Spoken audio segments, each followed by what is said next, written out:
మన ప్రభువును ప్రియ లోకరక్షకుడైనటువంటి యేసుక్రీస్తు వారి శ్రేష్టమైన నామములో ఈ యొక్క ఉదయకాలపు ఆరాధనకు కూడి వచ్చినటువంటి మీ అందరికీ నా యొక్క వందనాలను శుభాలను తెలియజేస్తున్నాను. ప్రారంభ ప్రార్థనతో ఈ యొక్క ఆరాధనను ప్రారంభించుకుందాము. మహాపరిశుద్ధుడా, మా ప్రియ పరలోకపు తండ్రి, నీ ఘనమైన శ్రేష్టమైన అతి ఉన్నతమైన నామమునకు వందనాలు, స్తుతులు, స్తోత్రాలు నాయన. ఈ యొక్క ఆరాధనను ప్రభా పాటలతోనూ వాక్య పఠనములతోనూ మిమ్మల్ని ఆరాధించబోతుండగా ఆది నుండి అంతం వరకు మమ్మల్ని మీ చాతుని నిలవబెట్టుకొని మీ ద్వారా మమ్మల్ని నడిపింపజేయమని మా ప్రభువును ప్రియ రక్షకుడైనటువంటి యేసుక్రీస్తు శ్రేష్టమైన నామంలో అడిగి వేడుకుంటున్నాం తండ్రి, ఆమేన్. దేవుని స్తుతించుటకు గాను ఆంధ్ర క్రైస్తవ కీర్తనల పుస్తకంలో నుండి 8వ కీర్తన పాడుకుంటూ దేవుని నామమును మహింపరచుదము. పల్లవి మొదటి చరణము, 3వ చరణము, చివరి చరణము పాడుకుందాము. సర్వశక్తుని స్తోత్రగానము సల్పరే జగమెల్లను నిర్వసించును దాసభారము నిత్యమెదరాజిల్లెను. సర్వశక్తుని స్తోత్రగానం సల్పరే జగమెల్లను ముదముతో నిర్మాణగుండగు మూలకర్తను పాడరే. వదనమీష్మాన్వించి దేవుని వందనముతో వేడరే. సర్వశక్తుని స్తోత్రగానం సల్పరే జగమెల్లను యదను విశ్రాంతింపరేసుని యేసుగానుతి చేయరే. సదమలంబగు భక్తితో మీ సర్వమాయన గీయరే. సర్వశక్తుని స్తోత్రగానం సల్పరే జగమెల్లను దాసులై దేవునికి నెదలో దర్పణను భోగల్పరే. యేసుక్రీస్తుని పుణ్యవస్త్రము నిమరకమై దల్పరే. సర్వశక్తుని స్తోత్రగానం సల్పరే జగమెల్లను. ఆంధ్ర సువార్తిక లూథరన్ సంఘ ఆరాధన క్రమ పుస్తకంలో నుండి 23వ పుటలో ఉన్నటువంటి ఉదయకాలపు ఆరాధనను అనుసరించదము.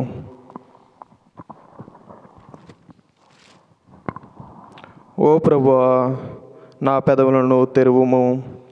అప్పుడు నా నోరు నీ స్తోత్రమును బయలుపరచును. ఓ దేవా, ఓ ప్రభువా, నా సహాయమునకు త్వరగా రమ్ము. ఓ ప్రభువా, నా సహాయము నాకు త్వరగా రమ్ము.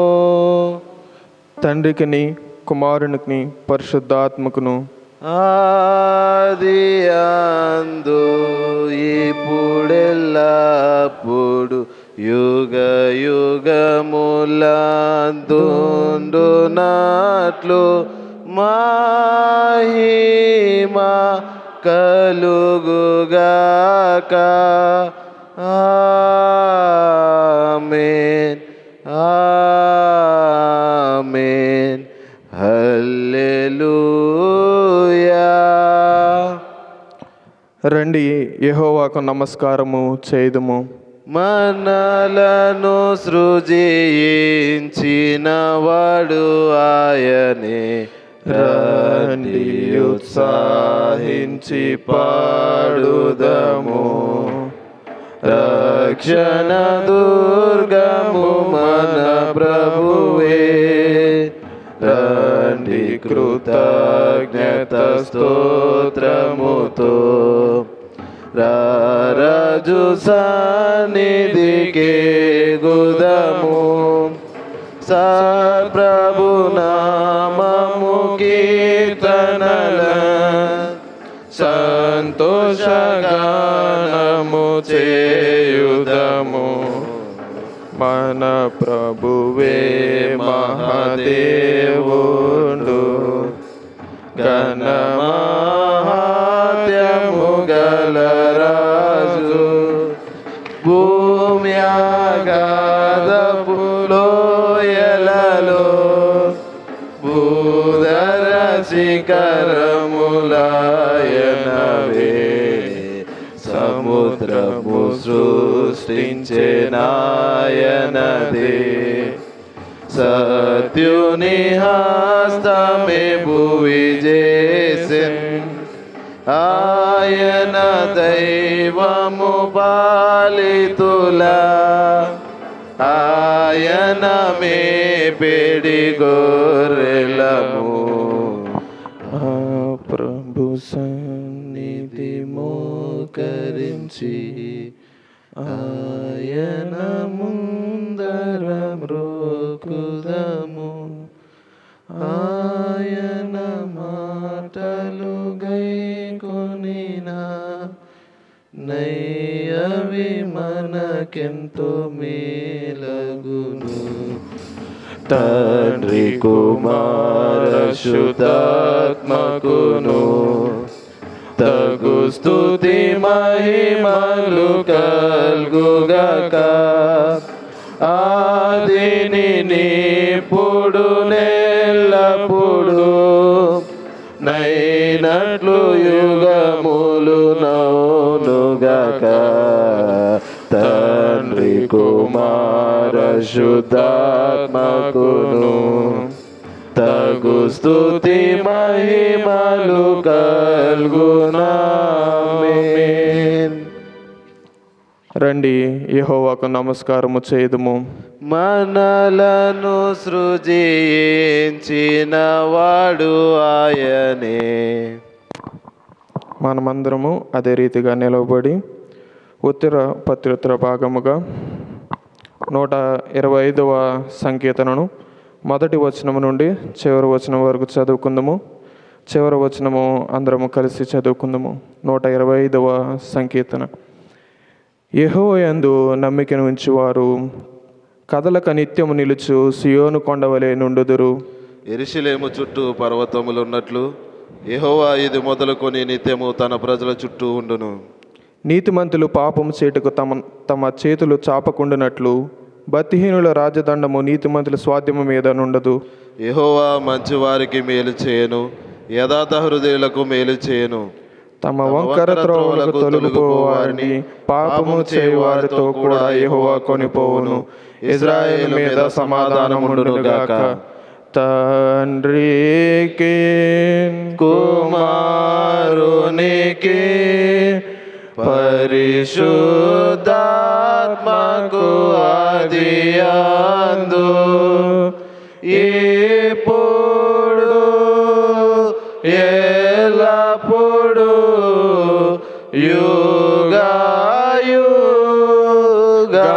యుగాయుగములందు నుండునట్లు మహిమా కలుగును గాక.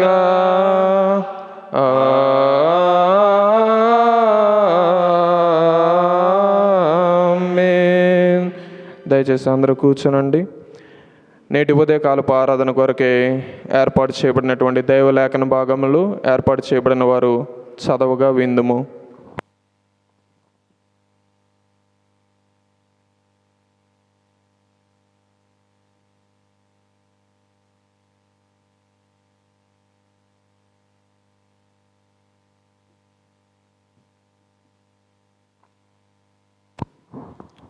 For this morning devotion, the Old Testament lesson is taken from the book of Leviticus chapter 20 verses 9 to 13. All who curse father or mother shall be put to death. Having cursed father or mother, their blood is upon them. If a man commits adultery with the wife of his neighbor, both in the adulterers and the adulterers shall be put in death. The man who listens with his father's wife has uncovered his father nakedness. Both of them shall be put in death. Their blood is upon them. If a man lies with his daughter-in-law, both of them shall be put in death. Then have committed perversion. Their blood is upon them. If a man lies with a male has with a woman, both of them have committed an abomination, then shall be put in death. Their blood is upon them. Here ends the reading.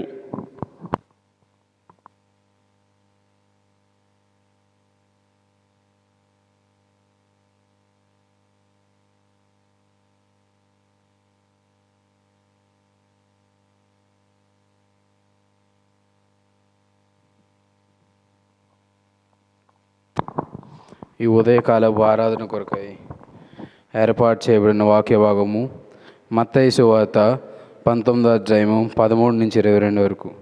మత్తయి సువార్త 19వ అధ్యాయము 13 నుంచి 22 వచనములు ఈ విధంగా రాయబడినవి. అప్పుడు ఆయన వారి మీద చేతులుంచి ప్రార్థన చేయవలెనని కొందరు చిన్నపిల్లలు ఆయన వద్దకు తీసుకుని వచ్చిరి. ఆయన శిష్యులు తీసుకుని వచ్చిన వారిని గద్దింపగా, యేసు చిన్నపిల్లలను ఆటంకపరచక వారి నా యొద్దకు రానీయుడి, పరలోక రాజ్యము ఇలాంటి వారిదని వారితో చెప్పి వారి మీద చేతులుంచి అక్కడి నుంచి లేచిపోయాను. ఇదిగో ఒకడు ఆయన యొద్దకు వచ్చి, బోధకుడా, నిత్యజీవం పొందుటకు నేను ఏ మంచి కార్యము చేయవలనని ఆయన అడిగాను. అందుకే ఆయన, మంచి కార్యమును గూర్చి నన్నెందుకు అడుగుచున్నావు? మంచివాడు ఒక్కడే.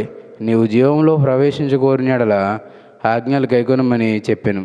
అతడు ఏ ఆజ్ఞలని ఆయన అడగగా, యేసు, నరహత్య చేయవద్దు, వ్యభిచరింపవద్దు, దొంగలింపవద్దు, అబద్ధ సాక్ష్యం పలుకవద్దు, తల్లిదండ్రులను సన్మానింపుము, నిన్ను వల్లే నీ పొరుగువారిని ప్రేమింపవలెను అనినవే అని చెప్పాను.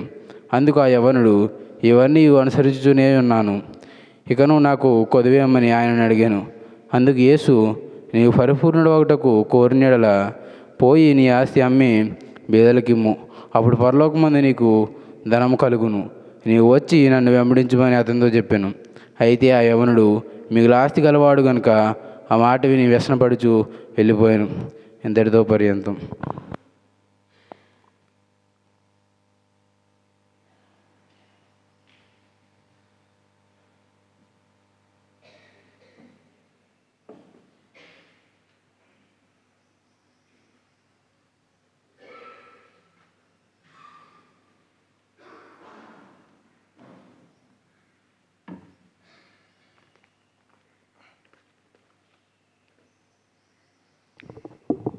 ముందుగా నాకు ఇట్టి అవకాశం ఇచ్చినటువంటి దేవాతి దేవునికి నాకు వందనాలు, స్తుతులు చెల్లించుకుంటున్నాను. చిన్న ప్రార్థనతో ఈ యొక్క వాక్య ధ్యానాన్ని కొనసాగుతాము. మహాపరిశుద్ధుడా, మా ప్రియ పరలోకపు తండ్రి, నీ ఘనమైన శ్రేష్టమైన అత్యున్నతమైన నామమునకు వందనాలు, స్తుతులు, స్తోత్రాలనైనా నీ పక్షముగా నన్ను నిలవబెట్టుకొని నీ యొక్క వాక్య పరిచర్యను అందించుటకు మీ యొక్క శక్తిని, మీ యొక్క పరిశుద్ధ ఆత్మ ఆవేశము నాకు దయచేయమని మహాప్రభువును ప్రియరక్షకుడైనటువంటి యేసుక్రీస్తు వారి శ్రేష్టమైన నామంలో అడిగి వేడుకుంటున్నాం తండ్రి, ఆమేన్. అదేవిధముగా నాకు ఇటు అవకాశం ఇచ్చినటువంటి కాలేజీ యాజమాన్యమునకు నాకు వందనాలను తెలియజేస్తున్నాను. నేటి ఉదయకాలపు ఆరాధన కొరకు ఏర్పాటు చేయబడినటువంటి దైవ లేఖన భాగంలో చదవగా మనం విని ఉన్నాం. మొదటిగా లేవియా కాండము 20వ అధ్యాయము 9వ వచనము నుండి 21 గల వచన భాగంలో చదవగా విని ఉన్నాం. అదే రీతిగా నూతన నిబంధన పాఠ్యభాగముగా పరిశుద్ధుడైనటువంటి మత్తయి రాసిన సువార్త 19వ అధ్యాయము 13 నుండి 22 గల వచన భాగంలో చదవగా మనం విని ఉన్నాం. మత్తయి సువార్త గ్రంథ పరిచయం మనం ఆలోచన చేసినట్లయితే యూదా సమాజం కొరకు యూదుని చే రాయబడినటువంటి గ్రంథముగా దీనిని చూడవచ్చు.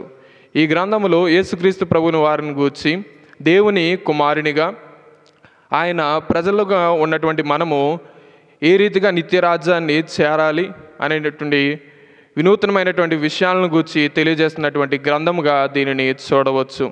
చదవబడినటువంటి లేఖన భాగములో 19వ అధ్యాయంలో 16 నుండి 22 గల వచన భాగంలో క్రీస్తు యొద్దకు వచ్చిన యవనస్తునిగా చూడవచ్చు. This man is known has rich young roller. The compensation pictures glance from all 3 gospels. ఈ యొక్క యవనస్తుని గురించి 3 సువార్తికులు వివిధ రీతిలుగా ఒక్కొక్క రీతిగా వివరించారు. మత్తయి సువార్తికుడు యవనస్తునిగా, మార్కు సువార్తికుడు ధనవంతుడిగా, లోక చరిత్రకారుడు కాబట్టి అధికారుడిగా ఈయనను వివరించాడు. ఆధ్యాత్మికమైనటువంటి అంశము నిత్యజీవము పొందుట. నిత్యజీవము అనే మాటకు గ్రీక్ భాషలో అయోనిస్ అనగా అన్ఎండింగ్, ఎటర్నల్ అనే అర్థములు కలవు.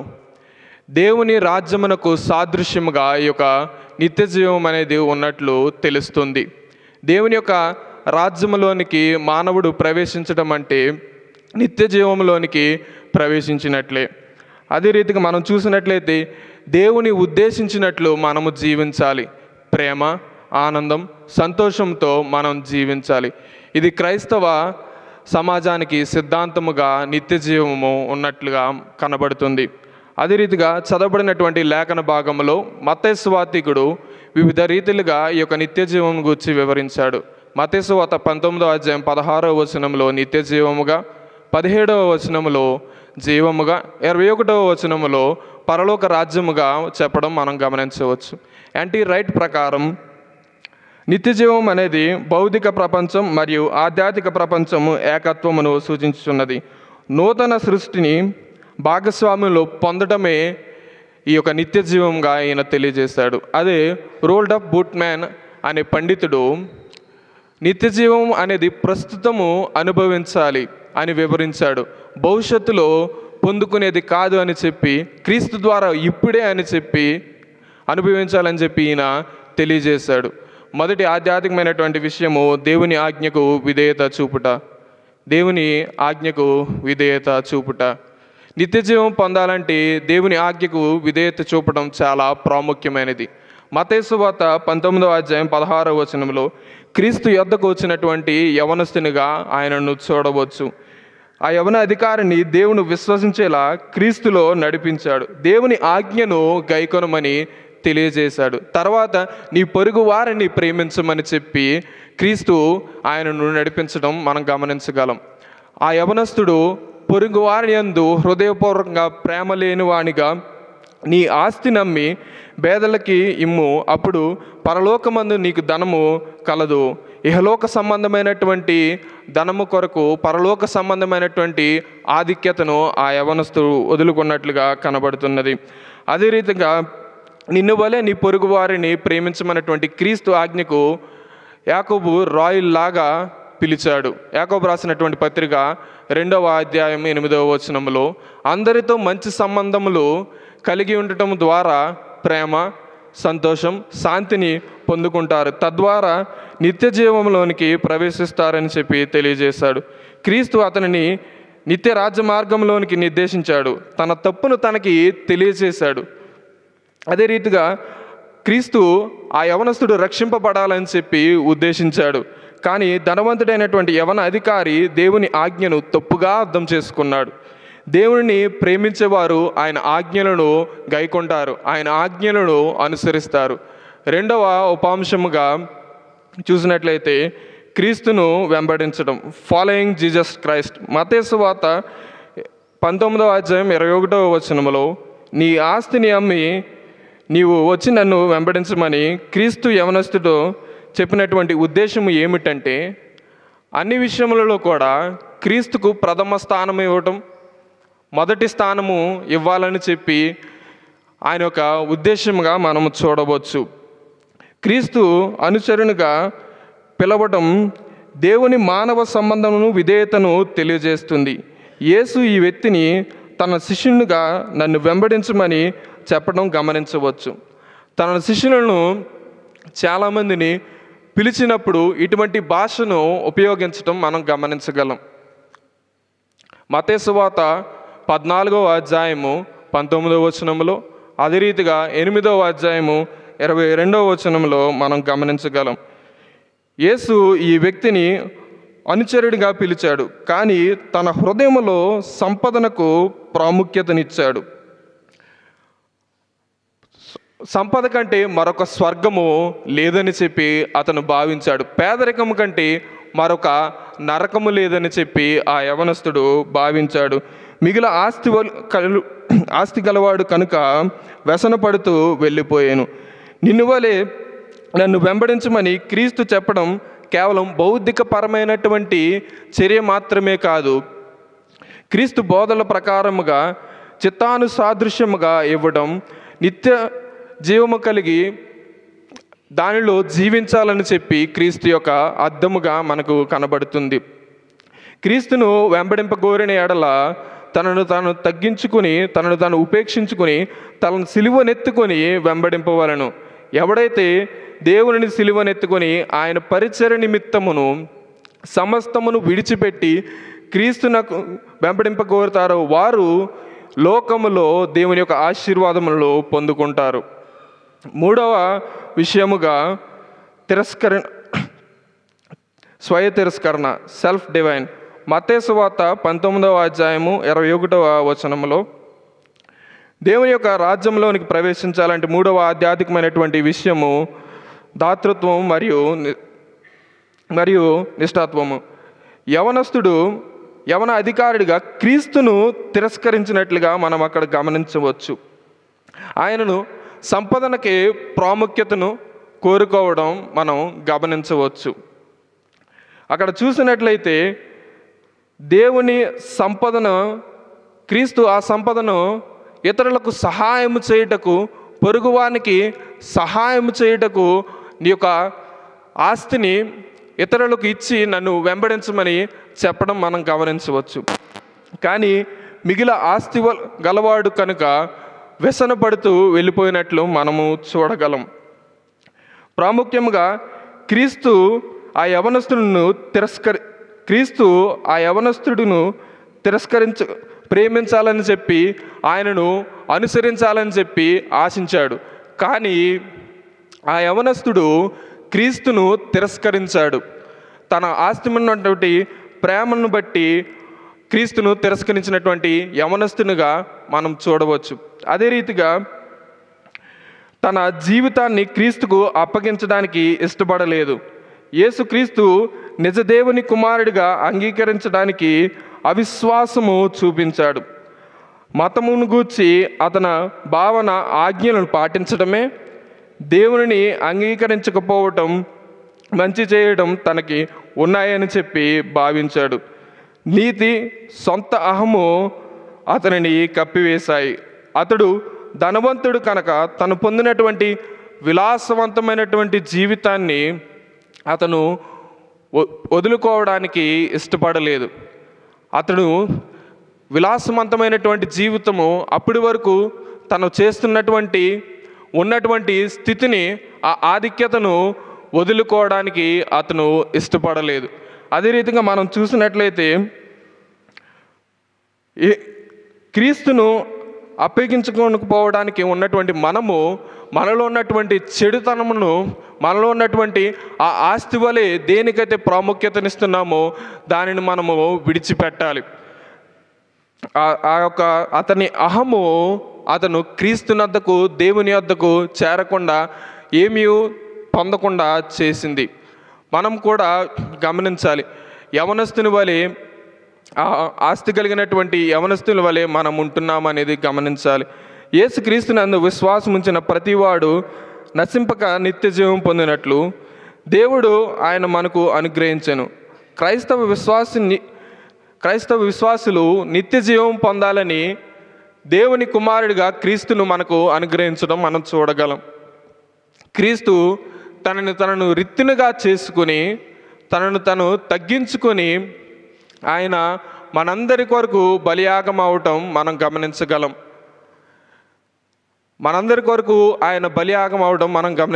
అదే రీతిగా యవనస్తుడు తన పొరుగు వారిని ఎడల ప్రేమ చూపించకపోవడం, తనను తగ్గించుకోలేకపోవడం, పొరుగువాని యందు ప్రేమ లేకపోవడం వలన దేవుని యొక్క ఆశీర్వాదములకు దూరమయ్యాడు. యవన యాజక సమూహంగా కానున్నట్టు మనము ఏ రీతిగా ఉంటున్నాం? కదలక నిలుచు నిత్యము సియోను కొండవలే ఉంటున్నామా లేదని చెప్పి ఆలోచన చేయాలి. మనలో ఉన్నటువంటి లోపము, ఆ యవనస్తుల్లో ఉన్నటువంటి లోపము ఆస్తిని ప్రేమించడం. మనము కూడా ఎటువంటి ఆస్తిని అనగా మనలో ఉన్నటువంటి లోపమును ప్రేమిస్తున్నామో గమనించుకోవాలి. మనము ఏ రీతిగా క్రైస్తవ జీవితాన్ని మనము కొనసాగిస్తున్నాం. నిత్య జీవం పొందుకోవాలంటే 3 విషయాలను గురించి నేడు మనం జ్ఞాపకము చేసుకున్నాం. 1, దేవుని ఆజ్ఞలను గైకొనటం. 2, ఆయనను వెంబడించటం. 3, తిరస్కరించే మనస్సులు కలిగి ఉండక ఆయనను అనుసరించే మనసులను మనము కలిగి ఉండాలని చెప్పి నేడు వాక్యలేఖన భాగము మాట్లాడుతుంది. అలాగుండుటకు త్రియేక దేవుడు ఆయన యొక్క కృప మనందరికి ఇచ్చి నడిపించునుగాక. ఆమేన్. ప్రార్థన, ప్రభు నేర్పిన ప్రార్థన, చివరి ప్రార్థనతో ఈ యొక్క ఉదయకాలపు ఆరాధన నుండి సెలవు తీసుకుందాము. సంఘమంతి లేచి నిలబడినట్లయితే ప్రార్థించుకుందాము.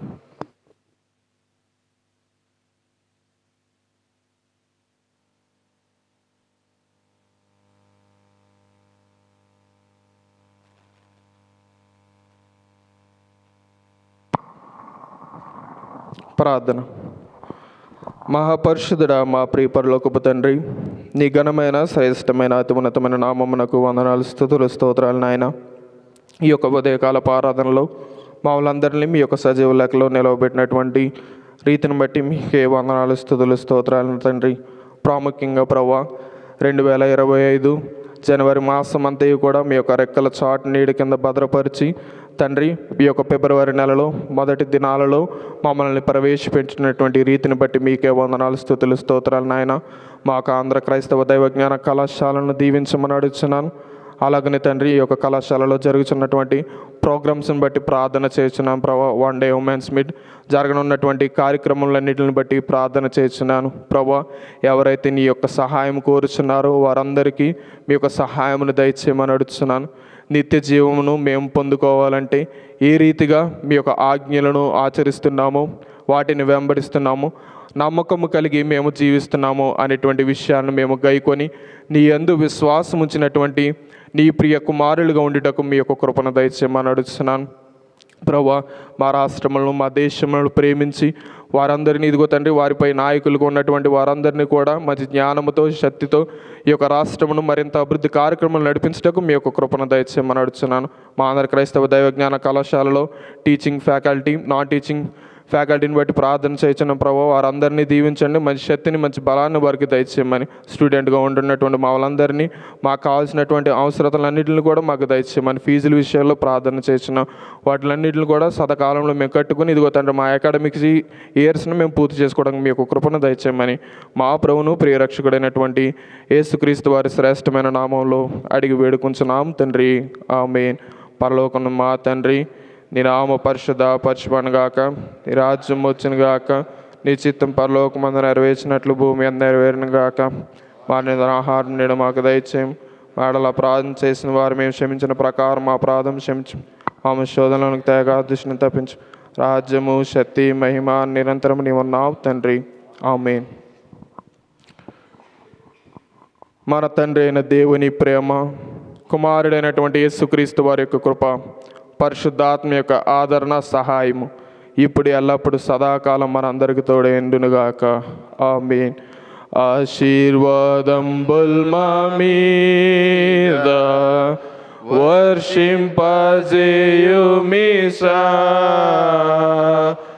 ఆశతో నమ్మియున్నాము నీ సత్యవర్ధంతము. ఈ మాహి మీద కృమరించుము దేవా, క్రమర ప్రేమ వర్షము కృమరించుము దేవా. ఆమేన్. అందరికీ వందనాలు.